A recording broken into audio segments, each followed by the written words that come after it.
जय होम्योपैथी, जय हनीमैन। अभी थोड़े व्याख्यान अनियमित हो रहे हैं, समय की काफ़ी किल्लत रहती है इसके लिए, लेकिन आज तो कुछ भी करके आज का व्याख्यान करना ही है। उसका भी एक कारण है, वो हम आपको आगे बताते हैं।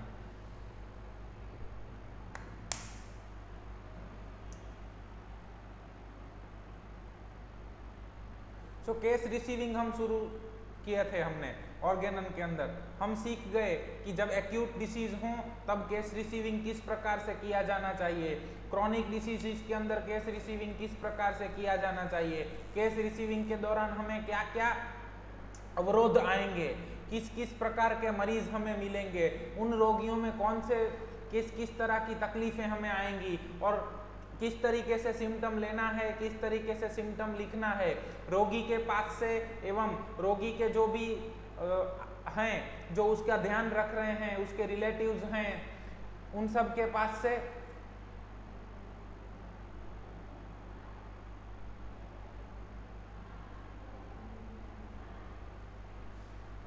पास से भी हमें इंफॉर्मेशन लेनी है रोगी के बारे में। फिजिशियन हिमसेल्फ शुड बी कीन ऑब्जर्वर। हमारे फिजिशियन के भी खुद के ऑब्जर्वेशन होने चाहिए, लेकिन फिर भी उन सभी के अंदर जो रोगी हमें बातें बताता है उनके ऊपर हमें बहुत ज़्यादा विश्वास करना है। रोगियों के भी अलग अलग प्रकार होते हैं, उनमें से हमें देखना है कि वो हाइपोकॉन्ड्रियाक या हिस्टेरिकल या बहुत एक्सट्रोवर्टेड नहीं है, तो उसी के मुताबिक। लेकिन फिर हमारे सामने एक और प्रश्न आके खड़ा हो गया कि एक एक मरीज को पूछना, एक एक मरीज के केस रिसीविंग करना। अब जब बहुव्यापक बीमारी यानी कि एपिडेमिक डिसीज आए तब हमें क्या करना चाहिए, किस तरीके से एपिडेमिक डिसीज के अंदर केस रिसीविंग करना चाहिए, किस तरीके से एपिडेमिक डिसीज के अंदर काम करना चाहिए। मास्टर हनीमैन को यूं ही मास्टर नहीं कहा जाता, वो महात्मा हैं। उन्होंने आपके सभी हमारे प्रश्नों के उत्तर ऑर्गेनन ऑफ मेडिसिन में दे दिए हैं, और इसीलिए उन्होंने एपोरिज्म 100 से 100 से 104 बहुव्यापक बीमारियों में केस रिसीविंग किस तरीके से करना चाहिए उसके लिए दिए हैं। और अभी अभी हम सबको मालूम है कि इसका भरपूर प्रयोग किया गया है। तो क्या कहते हैं एपोरिज्म नंबर 100 से 104 बहुव्यापक बीमारी यानी कि एपिडेमिक डिसीज के अंदर किस तरीके से काम करना चाहिए, किस तरीके से केस रिसीविंग करना चाहिए।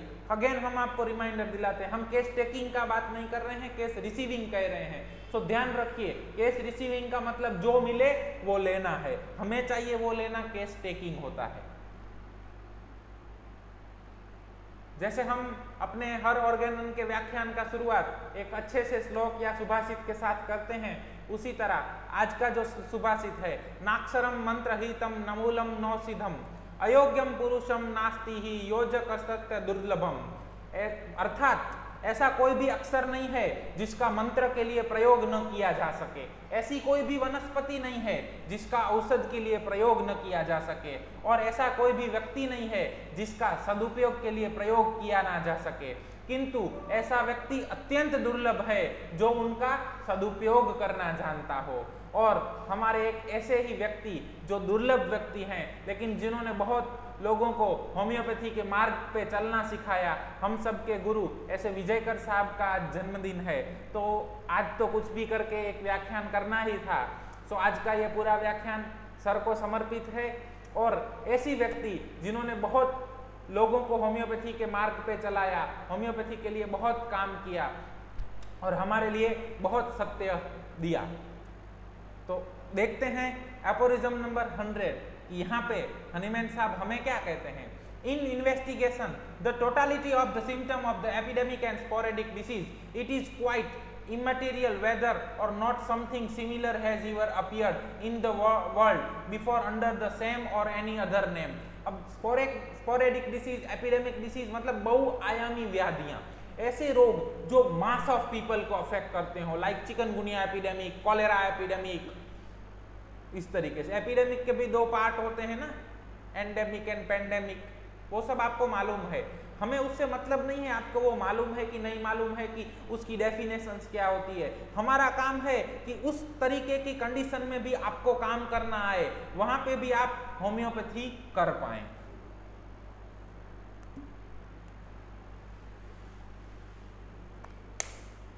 आगे जब अलग अलग प्रकार के डिसीजेस आएंगे तब हम उसमें वो भी देखेंगे कि एपिडेमिक का मतलब क्या है, एंडेमिक का मतलब क्या है, पैंडेमिक का मतलब क्या है, स्पोरेडिक का मतलब क्या है।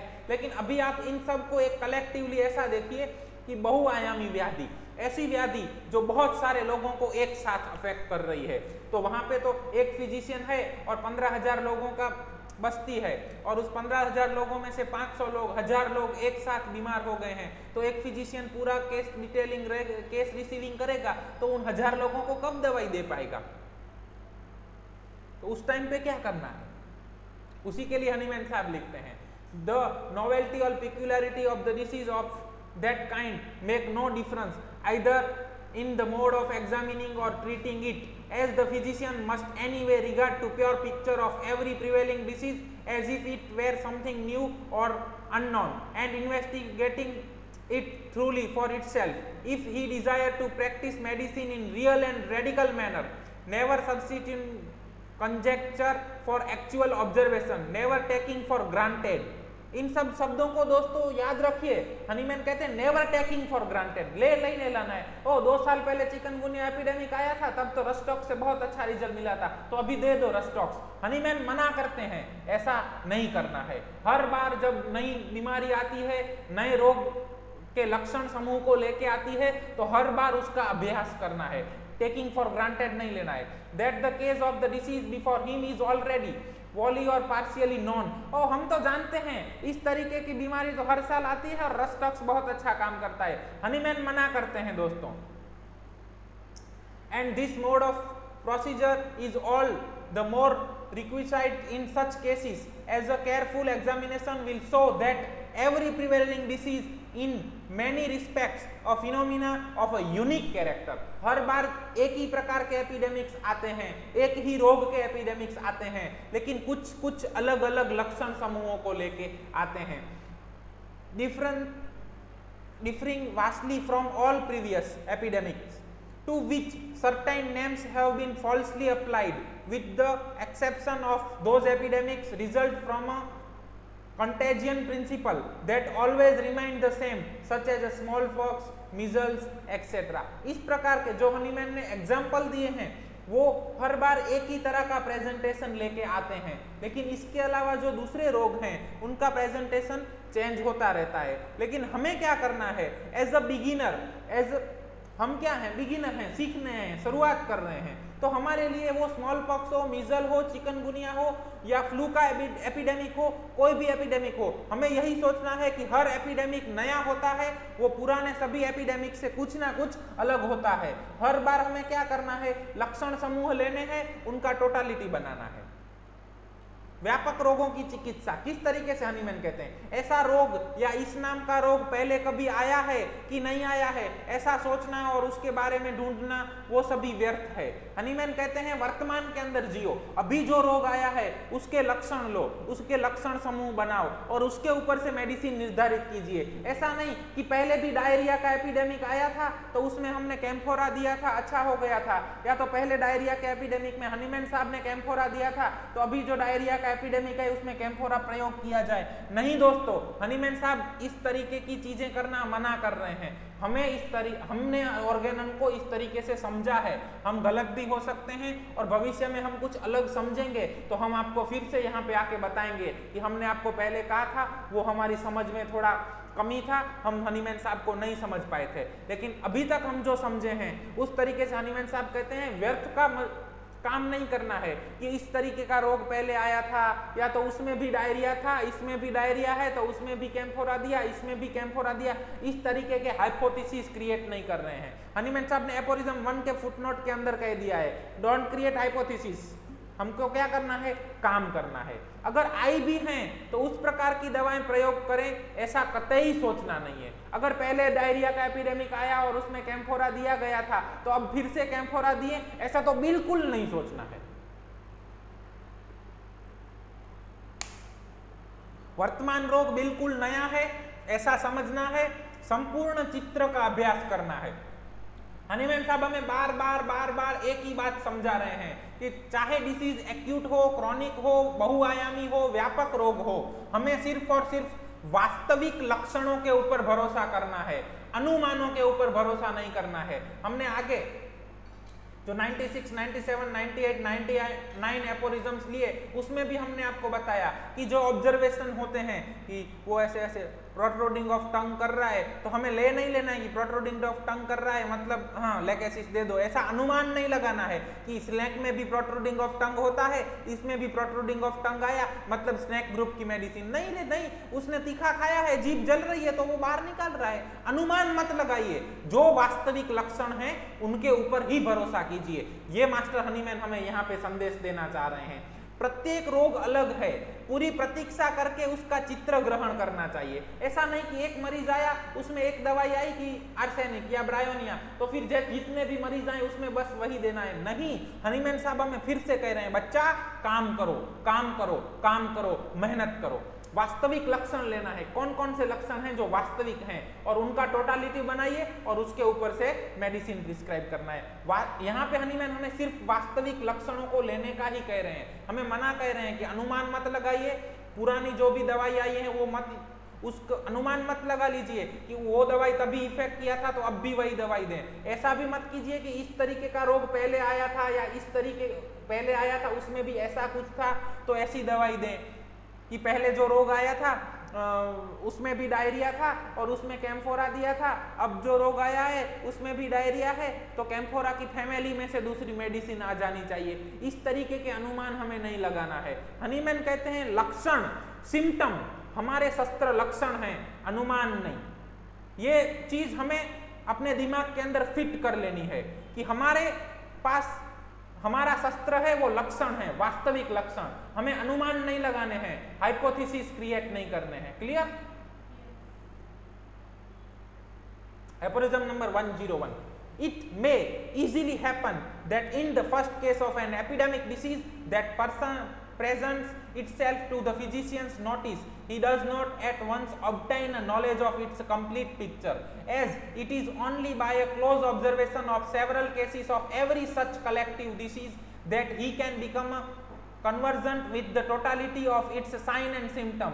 The carefully observing physician can, however, from the examination of even the first and second patients, often arrive so nearly at a knowledge of the true state as to have in his mind a characteristic portrait of it, and even to succeed in the finding a suitable homeopathically adapted remedy for it. पहले तो Hahnemann ने हमें क्या कहा कि सिर्फ वास्तविक लक्षण लीजिए। अब इसके बाद क्या कह रहे हैं कि लक्षणों के ऊपर से क्या करना है। तो क्या करना है, एक रोगी से मालूम नहीं होगा कि पूरे रोग के क्या लक्षण हैं। और याद रखिए, हनीमैन के लिए रोग का मतलब चिकनगुनिया या रोग का मतलब डायरिया या रोग का मतलब कॉलेरा या रोग का मतलब फ्लू नहीं है। हनीमैन के लिए रोग का मतलब है लक्षण समूह। एक रोगी के जो भी लक्षण मिलेंगे उससे हमें पूरा लक्षण समूह नहीं मिलने वाला है। हर फिजिशियन को ऐसा नहीं करना है कि एक दो रोगी देखे और उसके ऊपर से प्रिजुडाइज हो गया। हमें क्या करना है, बहुत सारे केसेस देखने हैं। और क्योंकि हर केस के अंदर क्या होता है कि जो भी रोग है वो अपनी सेंसिटिविटी के अनुसार अलग अलग प्रकार के लक्षण पैदा करेगा। रोग समूह का नाम है मायाजम।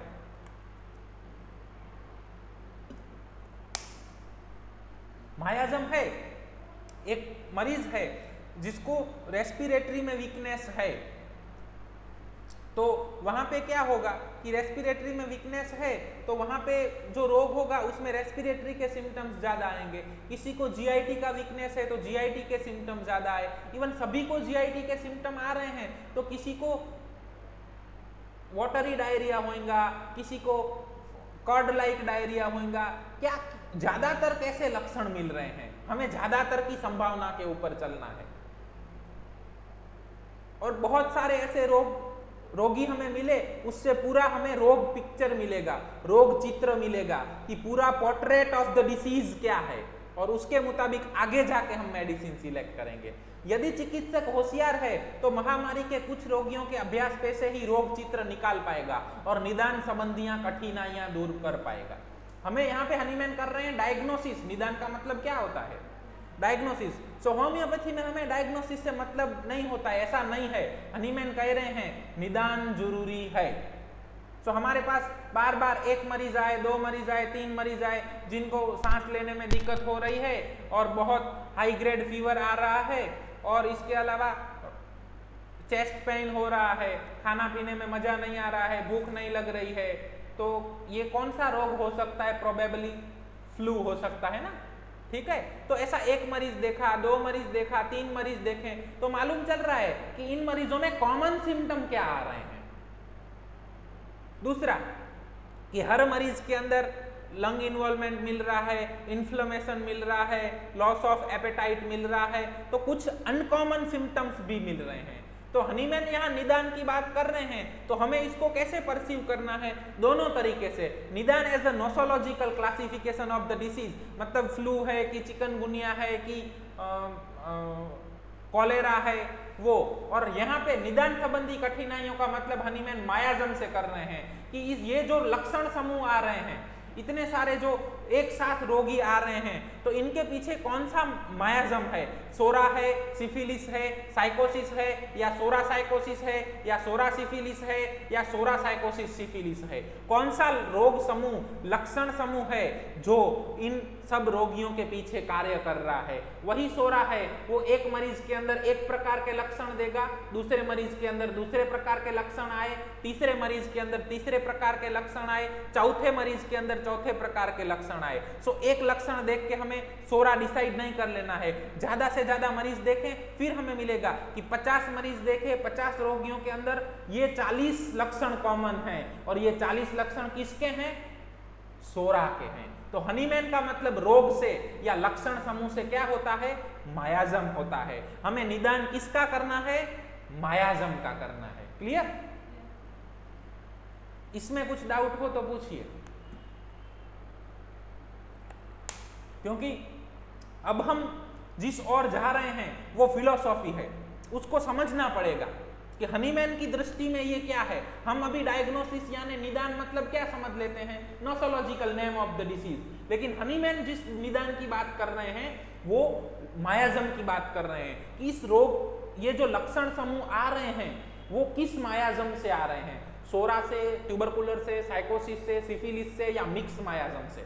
वो आगे आएगा, लेकिन वो हमें सिर्फ 1 या 2 मरीजों से पता नहीं चल जाने वाला है। हमें बहुत से मरीज देखने हैं, बहुत से रोगियों को देखने के बाद जो लक्षण समूह मिला, उस लक्षण समूह को हमें देखना है जो हनीमैन साहब ने क्रॉनिक डिसीज के अंदर दिए कि ये सोरा के साथ मैच हो रहे हैं, साइकोसिस के साथ, सिफिलिस के साथ, या मिक्स मायाजम। क्लियर? अभी भी कोई डाउट हो तो पूछिए। यदि कोई चिकित्सक होशियार है, बहुत अनुभवी है, तो वो 2, 3, 4, 5 मरीज आएंगे तो उसे मालूम हो जाएगा कि यस, बैकग्राउंड में सोरा सिफिलिस काम कर रहा है। वो फिजिशियन टू फिजिशियन, चिकित्सक टू चिकित्सक अलग अलग है। सो हम अपने आप को होशियार नहीं समझ लेना है, हमें तो जो मास्टर कहते हैं वो करना है कि बहुत सारे मरीजों को देख लेने के बाद डिसाइड करना है कि वो जो आ रहा है डिसीज वो किस मायाजम के बैकग्राउंड से है, या बैकग्राउंड में कौन सा मायाजम है जो ये एपिडेमिक दे रहा है। Clear? Aphorism number 2. In the course of writing down the symptom of the several cases of this kind, the sketch of the disease picture become ever more and more complete, not more spun out and verbose, but more significant, more characteristic. शब्दों पे ध्यान दीजिए, Hahnemann ने नहीं कहा है मोर mental, more general, more particular. Hahnemann ने कहा क्या है? मोर characteristic and including more of the peculiarities of this collective disease. On the one hand, the general symptom, loss of appetite, sleeplessness, etc. become precisely defined as to their peculiarities, and on the other, the more marked and special symptom which are peculiar to but few disease and of rarer occurrence at once in the same combination become prominent and constitute what is characteristic of this malady. All those affected with the disease prevailing at the given time have certainly contracted it from one and the same source, and hence are suffering from the same disease. But the whole extent of such a epidemic disease and the totality of its symptom, the knowledge whereof the which essential for enabling us to choose the most suitable homeopathic remedy for this array of the symptom is obtained by complete survey of the morbid picture, cannot be learned from one single patient, but is only to be perfectly deduced and ascertained from the suffering of several patients of different constitution. Footnote के अंदर क्या कहते हैं, the physician who was already in the first case been able to choose a remedy approximating to the homoeopathic specific will from the subsequent cases be enabled either to verify the suitableness of the medicine chosen or to discover a more appropriate, the most appropriate homeopathic remedy. क्या कहते हैं Hahnemann साहब, बात वही है, उसको रटना है।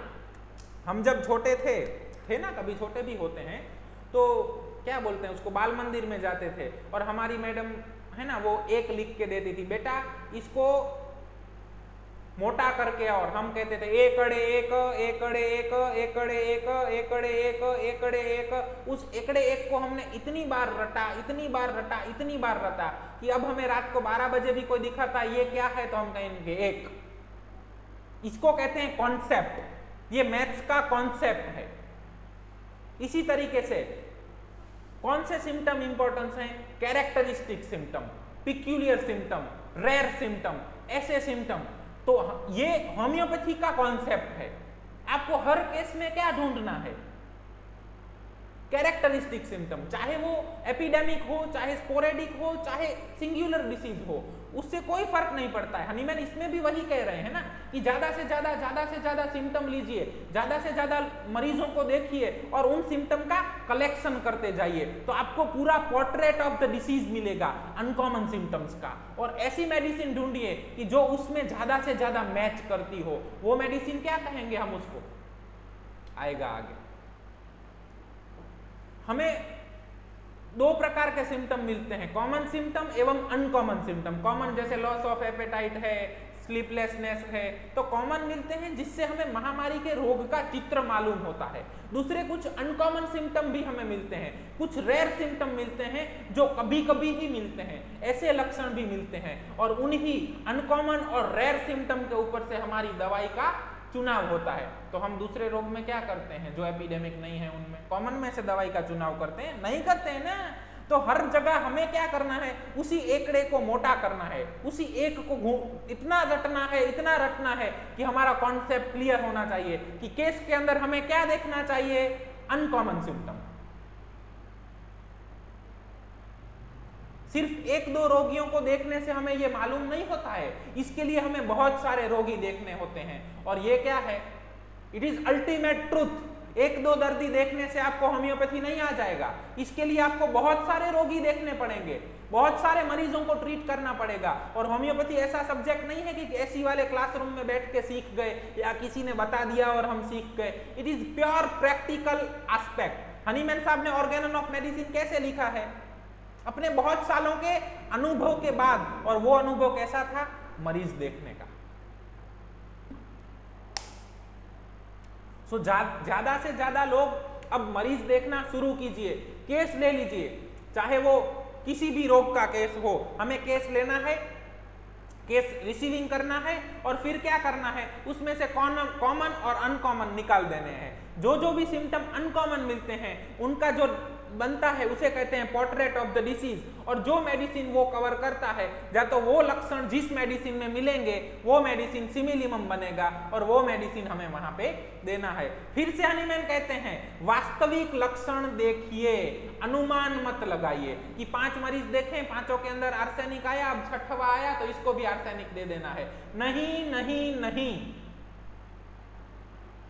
बहुत सारे मरीज देखने के बाद, पूरा collective symptom portrait of the disease आने के बाद, अगर जीनस एपिडेमिकस के तौर पे अगर आपको कैम्फोरा मिलता है या आर्सेनिक मिलता है, उसके बाद कीजिए। 1 2 3 4 5 मरीज देखने के बाद इसको लॉजिकली अनुमान नहीं लगाने हैं, हमें वास्तविक काम करना है। जो तथ्य मिलते हैं उसके ऊपर डंके की चोट पे दवाई देनी है, अनुमानों के ऊपर कतई नहीं देनी है। एक ही चीज को हनीमैन ने एपोरिज्म नंबर 1 के फुटनोट के अंदर में भी कहा, एपोरिज्म 100, 101 और 102 के अंदर भी हनीमैन उसी बात को दोहरा रहे हैं, सिर्फ एपिडेमिक डिसीजेस के अंदर। क्लियर?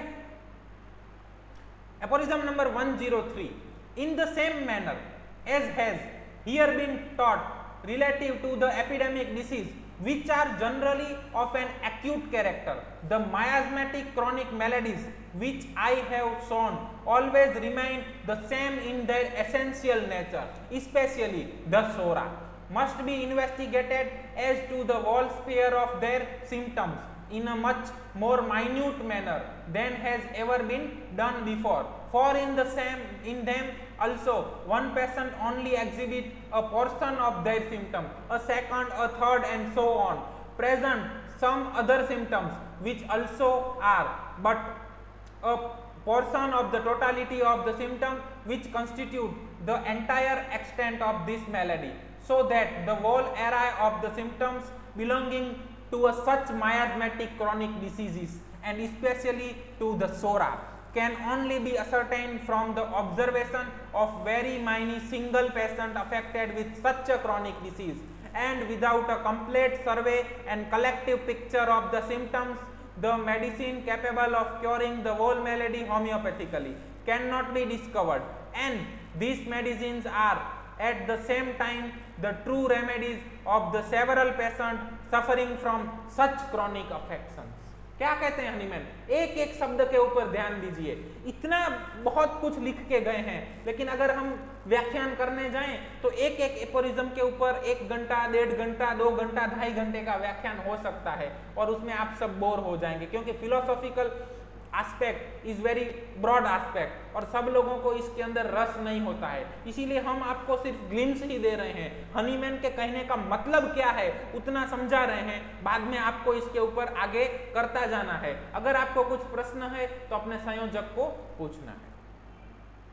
यहाँ पे हनीमैन मायाजम की बात कर रहे हैं। ऐसे रोगों के लक्षणों के पीछे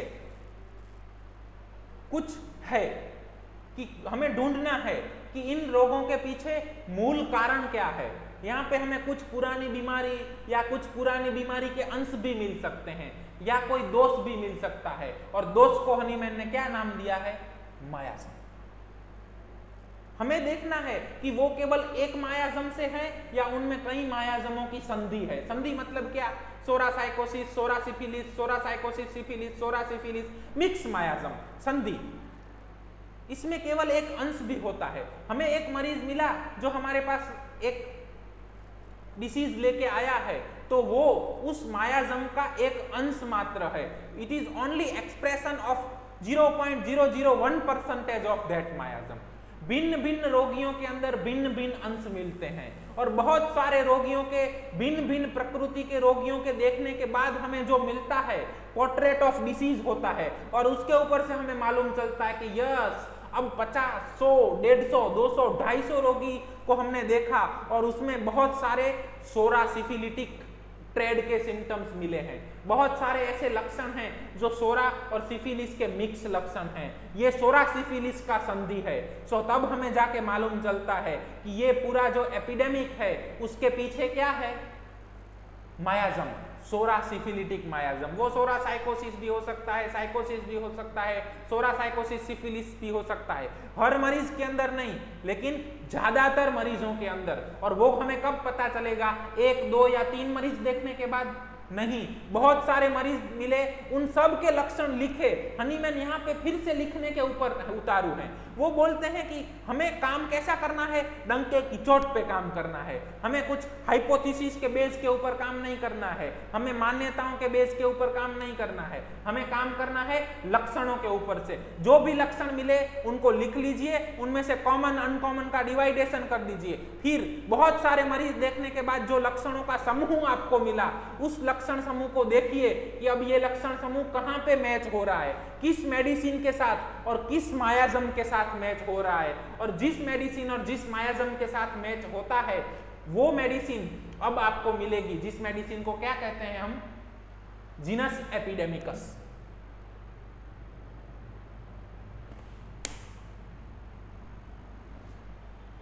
एक मायाजम है वो एक रोगी के अंदर 0.1 सिम्टम, दूसरे रोगी के अंदर दूसरा 0.1 सिम्टम, तीसरे रोगी के अंदर तीसरा 0.1 सिम्टम, ऐसे करके करके करके 50 रोगी आप देखेंगे तब आप उस मायाजम के सिर्फ 0.5 या 1% लक्षण ही ले पाएंगे। लेकिन वो 1% लक्षण जिस मायाजम में मिलते हैं वो प्रोमिनेंट मायाजम हमें मिलता है, वो 1% लक्षण जिस मेडिसिन में मिलते हैं वो मेडिसिन हमें मिलती है। क्योंकि मायाजम के सारे लक्षणों को अभ्यास करने जाएंगे तो हमारा जीवन भी कम पड़ जाएगा, क्योंकि जैसे जैसे समय बदलेगा, जैसे जैसे डिस्पोजिशन बदलेंगे, डायथीसिस बदलेंगे, उस तरीके से मायाजम का इवेल्युएशन बदलेगा, मायाजम अलग प्रकार के सिम्टम्स लेके आएगा, लेकिन उसके पीछे प्रकृति वही रहेगी। और वो प्रकृति है जो दोष है, प्रकृति का दोष है, उसे हम क्या कहते हैं? मायाजम। जो प्राकृतिक नहीं है वो दोषपूर्ण है, वो अनप्राकृतिक है, अननेचुरल है, वो दोष है और वही मायाजम है और रोगों के पीछे का कारण है। मायाजम is the cause of the cause.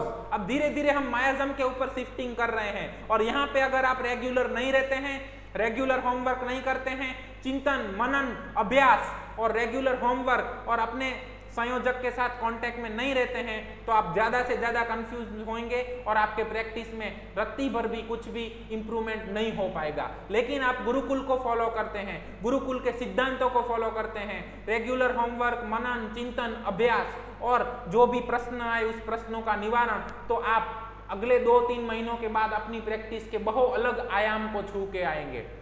और ये हनीमैन साहब का विजन है। और तभी जाके ऐसा होगा जब सब लोग कलेक्टिवली एफर्ट्स लगाएंगे, तब जाके हम घर घर होम्योपैथी, हर घर होम्योपैथी कर पाएंगे। हनीमैन साहब हमें इस एफोरिज्म में अगेन समझाते हैं कि बिना मेहनत कुछ नहीं होता दोस्तों। मेहनत कीजिए, ज्यादा से ज्यादा मरीज देखिए। क्लासरूम में बैठ के बातें करना, थियोरियों करना अच्छा लगता है, लेकिन उससे सोसाइटी को कुछ फायदा नहीं होता है। हमें क्या करना है? हमें होम्योपैथी को लेकर सोसाइटी के अंदर जाना है। कुछ नहीं आता है फिर भी केस रिसीविंग कीजिए। इसीलिए हमने एफोरिज्म 82 से 104 पहले लिए, ताकि गुरुकुल के हर बंदे को केस रिसीविंग आ जाए। हम आपको फिर से विनती करते हैं दोस्तों, केस रिसीविंग के जो भी व्याख्यान हैं वो फिर से देखिए, फिर से देखिए, फिर से देखिए और सबको आज से केस रिसीविंग शुरू कर देना है और ज्यादा से ज्यादा केस लेके गुरुकुल में अपने संयोजक को भेजना है। वो किस तरीके से आपको बताएंगे कि इसमें से कॉमन क्या है, अनकॉमन क्या है, और वहां से मेडिसिन सिलेक्शन सीखना है। धीरे धीरे हम आगे बढ़ेंगे, लेकिन केस शुरू कर दीजिए। जाइए सोसाइटी के अंदर, अपने मम्मी पापा, दादा दादी, नाना नानी, मामा मौसी, बुआ, जो भी हैं, रिलेटिव्स हैं, उनके रिलेटिव हैं, फ्रेंड्स हैं, उनके जो भी हैं, जिसको भी तकलीफ है, इतना इतू सा छोटा सा भी तकलीफ है, एक्यूट है, क्रॉनिक है, कुछ भी मत सोचिए, केस रिसीविंग कीजिए, वहां से इंफॉर्मेशन लीजिए। तकरीबन 10,000 केस लेने हैं हमें आगामी 6 महीनों के अंदर। गुरुकुल का एक एक बंदा 10-10 हजार केस रिसीव कर लेने होने चाहिए, तब जाके आप फटाक से प्रिस्क्रिप्शन कर पाएंगे और तब जाके घर घर होम्योपैथी, हर घर होम्योपैथी होगा। लेकिन दोस्तों, मास्टर हनीमैन हमें फिर से कहते हैं कि बिना मेहनत कुछ नहीं है, सिर्फ व्याख्यान सुन लेने से कुछ नहीं होता है। बारिश तो गिरती है, बारिश गिरने से फसल उग नहीं जाती है, उसके लिए खुदाई करनी पड़ती है, बीज बोना पड़ता है, उगने के बाद जो भी दूसरी घास फूस उगी है उसको निकालना पड़ता है, उसको दूसरे जो भी पंछी जानवर हैं उनसे बचाना पड़ता है और उसके बाद फसल उगती है। तो वैसे ही होम्योपैथी के अंदर है, सिर्फ व्याख्यान सुन लेने से या गुरुकुल ज्वाइन कर लेने से आ नहीं जाएगा। आपको मेहनत करना पड़ेगा, मनन करना पड़ेगा, चिंतन करना पड़ेगा, अभ्यास करना पड़ेगा और इसका प्रायोगिक अनुसंधान करना पड़ेगा। सोसाइटी के बीच में जाना पड़ेगा, केस रिसीविंग कीजिए। बाकी आपके संयोजक हैं, जहां जहां आपको तकलीफ होगी वहां पे संयोजक आपको मदद करेंगे। जैसा भी हो, जितना भी हो, केस रिसीव करके लाए और टारगेट बना के रखें। कौन सा महीना चल रहा है? अगस्त, सितंबर, अक्टूबर, नवंबर और दिसंबर, 5 महीने ही देते हैं हम। 5 महीनों के अंदर 10,000 केस रिसीव कीजिए, हर महीने के 2,000 केसेस, और तब जाके आप जनवरी से इतनी होम्योपैथी अच्छे से कर पाएंगे कि बात ही मत पूछिए। तब जाके आपको मालूम पड़ेगा जितनी ही आनंद उस किसान को 100 दिन अपनी फसल की रखवाली करने के बाद जब वो कटाई करता है और वो देखता है कि वाह क्या मेरी फसल लहरा रही है, आता है 5 महीने के बाद, आपको भी उतना ही आनंद आएगा। और तब जाके हम घर घर होम्योपैथी, हर घर होम्योपैथी कर पाएंगे। एपोरिज्म नंबर 104, केस रिसीविंग का आखिरी एपोरिज्म। When the totality of the symptom that especially mark and distinguish the case of the disease, or in other words, when the picture of the disease, whatever be its kind, in once accurately sketched, it the most difficult part of the task is accomplished. The physician has then the picture of the disease, especially if it be a chronic one, always before him to guide him in his treatment. He can investigate in all its part and can pick out the characteristic symptom in order to oppose to those, that is to say, to the whole malady itself, a very similar artificial morbific force in the shape of the homeopathically chosen medicinal substance selected from the list of symptoms of all the medicines, whose pure effects have been ascertained, and when during the treatment he wishes to ascertain what has been the effect of the medicine and what change has taken place in the patient's state, at this fresh examination of the patient, he only need to strike out the list of the symptom, noted down the first visit, those that have become ameliorated to mark still remain, and add any new symptom that may have supervened. मतलब क्या कहते हैं Hahnemann? अब जो भी मिले सारे लक्षणों को लिख लीजिए। हनीमैन वो कहते हैं इत्तू सा भी नहीं छोड़ना है, जो मिले वो लिखो लिखो लिखो लिखो, उसके बाद उसको कॉमन अनकॉमन में डिवाइड कर देना। क्यों? क्योंकि हमारी दवाई किसके आधारित है? हम अपना मेडिसिन कहां से चूज करेंगे? सिम्टम्स के ऊपर से, लक्षण के ऊपर से। सो हम अगर लक्षण को ही नहीं लिखेंगे, लक्षण को ही छोड़ देंगे, अगर हमने सोच लिया कि हो इसके पीछे सोरा है तो सल्फर देना है, हम वहां पे ब्लॉक हो गए, प्रिजुडाइज हो गए। नहीं, लक्षण लिखो। आप 50 साल से होम्योपैथी क्यों न कर रहे हो, लक्षण तो लिखने ही चाहिए। उन लक्षणों में से जो खास लक्षण है, खास लक्षण मतलब अनकॉमन, क्वेर, रेयर, उनको अलग छांट लेने का काम चिकित्सक का है। अब हमें सबको, गुरुकुल के जितने भी विद्यार्थी हैं, उन सबको टास्क दिया जाता है कि हर रोज जितने ज्यादा से हो सके ज्यादा केस रिसीव कीजिए और अपने संयोजक को बिजी रखिए। उनको कीजिए कि अब इनमें से लक्षण छांटिए कि कौन से लक्षण खास हैं और कौन से आम हैं, कौन से कॉमन हैं, कौन से अनकॉमन हैं, और वो हमें सीखना है। अब वैसी ही दवाई खोजनी है जो इस प्रकार का रोग उत्पन्न करे। हमने जो खास लक्षण लिए, उस खास लक्षण में क्या है कि जितने भी रोगी आए, उन रोगियों के अंदर बर्निंग कॉमन था, उन रोगियों के अंदर दोपहर को और रात को 12 बजे रोग बढ़ जाता था, उन रोगियों के अंदर ठंड लगना कॉमन था और बार बार पानी पीना था, उनको डर लग रहा था कि इस एपिडेमिक में मैं कहीं मर तो नहीं जाऊंगा, मैं कहीं मर तो नहीं जाऊंगा। इतने 6 लक्षण हमें मिले जो अनकॉमन हैं और खास हैं। कौन सा मेडिसिन आता है इन 6 लक्षणों के ऊपर से? हमें ऐसा मेडिसिन चाहिए कि जो हम हेल्दी ह्यूमन को दें तो ये 6 लक्षण उत्पन्न करता हो। मात्र ये 6 लक्षण नहीं, इसके साथ बहुत सारे लक्षण उत्पन्न करता हो, लेकिन ये 6 लक्षण आ जाने चाहिए। तो वो मेडिसिन है आर्सेनिकाल। सो अब आपको मालूम चल गया होगा कि क्यों आर्सेनिकाल बहुत सारे केसेस के अंदर अच्छे से वर्क करता है। बस वो दवाई हमें देनी है। इसी को हम जीनस एपिडेमिकस कह रहे हैं। हनीमैन साहब यहाँ जीनस एपिडेमिकस की ही बात कर रहे हैं, लेकिन वो एक मरीज को देखने के बाद नहीं है, पूरे बहुत सारे मरीजों को देखा, उसमें से अनकॉमन सिम्टम लिए, उन सभी अनकॉमन सिम्टम का पोर्ट्रेट ऑफ द डिसीज बनाया, और वो जो कवर करती है उस मेडिसिन को हमें क्या कहना चाहिए? Genus epidemicus. और हम जो अब वो दवाई देंगे, उसके बाद मरीज वापिस फॉलोअप में आता है, तो जो लक्षण चले गए उनको सूची में से निकाल देना है। तो हमें पता चलेगा कि हमारी दवाई कितनी कारगर है, कितना अच्छा हुआ। और अगर नए लक्षण आए तो उनको ले लेना है, जोड़ लेना है, और अगर लक्षण बदल गए हैं तो हमारी दवाई बदल जाएगी, क्योंकि हमारी पद्धति लक्षणों पे आधारित ही पद्धति है। सो कुछ ऐसे मरीज होंगे एपिडेमिक टाइम के दौरान कि जिनको आप जीनस एपिडेमिकस दिया और उनको बिल्कुल अच्छा हो गया। कुछ मरीज ऐसे होंगे कि जिनको जीनस एपिडेमिकस दिया, कुछ आराम हुआ, कुछ नहीं हुआ, तो लक्षण चेंज हुए, दवाई चेंज कीजिए। कुछ ऐसे हैं जिनको कुछ आराम हुआ, कुछ नए लक्षण आए, तो सब लक्षणों का फिर से पोर्ट्रेट बनाइए और नया मेडिसिन प्रिस्क्राइब कीजिए। हनीमैन साहब इतना ही कहते हैं कि दोस्त लक्षण लीजिए, उन लक्षणों को नोट कीजिए, उनमें से कॉमन अनकॉमन निकाल दीजिए। अनकॉमन सिम्टम है उसे हमें कहते हैं पोर्ट्रेट ऑफ द डिसीज। अपना मटीरिया मेडिका पढ़िए, जो मेडिसिन हेल्दी ह्यूमन बीइंग को खिलाने में वो अनकॉमन टाइप ऑफ वाले सिम्टम पैदा करता है, वो मेडिसिन हमें पेशेंट को देना है, चाहे वो स्पोरेडिक हो, एपिडेमिक हो, एंडेमिक हो, पेंडेमिक हो, कुछ भी हो।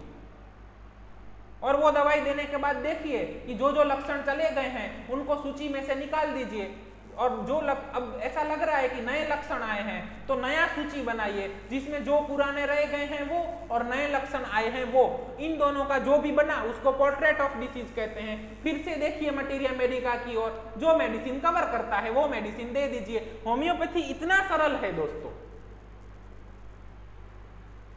होम्योपैथी में हनीमैन साहब क्या कहते हैं कि बैठना नहीं है। होम्योपैथी में हमें काम करते रहना है, लक्षण लेना है, सूची बनाना है, दवाई खोजना है। लक्षण बदले तो फिर से वो लिख लेना है, जो गए उनको मिटाना है, फिर से सूची बनाना है और फिर से दवाई खोजना है। ठीक है, और ये सब क्यों करना है? एपोरिज्म 1 और 2, The physician's high and only mission is restore to seek to help to cure। अब वो डिसीज एपिडेमिक हो चाहे ना हो, वो एक को हुआ हो, बहुत सारों को हुआ हो, फिजिशियन का गोल क्या है? The high and only mission of physician is restore to health, seek to help to cure as it is termed। और वो किस तरीके से होना चाहिए? Rapid, gentle and permanent restoration. So हमें फिर से वो दो एपोरिज्म याद रखने हैं। तो फिर से आप सबको विनती है दोस्तों, बने उतना इन व्याख्यानों को बार बार देखिए और अपने प्रैक्टिकल एप्लीकेशन का प्रयत्न कीजिए। जहां पे भी आपको न हो पाए अपने संयोजक का कांटेक्ट कीजिए, हमारा कांटेक्ट भी कर सकते हैं। होम्योपैथी ऐसी चीज है जिसको प्रयोग करना है, और प्रयोग करेंगे तभी घर घर होम्योपैथी, हर घर होम्योपैथी ले जाएंगे। सो धन्यवाद दोस्तों, जय होम्योपैथी, जय हनीमैन। आप सबको अब केस रिसीविंग आ गया है, नहीं आया है तो व्याख्यान फिर से देखिए। एपोरिज्म 82 to 104 यहाँ पे हम समाप्त करते हैं। कल से हम हर रोज एक एक एपोरिज्म लेंगे और एक एक एपोरिज्म को धीरे धीरे धीरे धीरे समझते जाएंगे। जहां जहां भी आपको प्रश्न हो आप अपने संयोजक को पूछ सकते हैं। होमवर्क कीजिए, हम कितना भी बोलेंगे कोई मतलब नहीं है, जहां तक आप काम नहीं करेंगे आप कुछ नहीं सीख पाएंगे, क्योंकि सीखता वही है जो उद्यम करता है।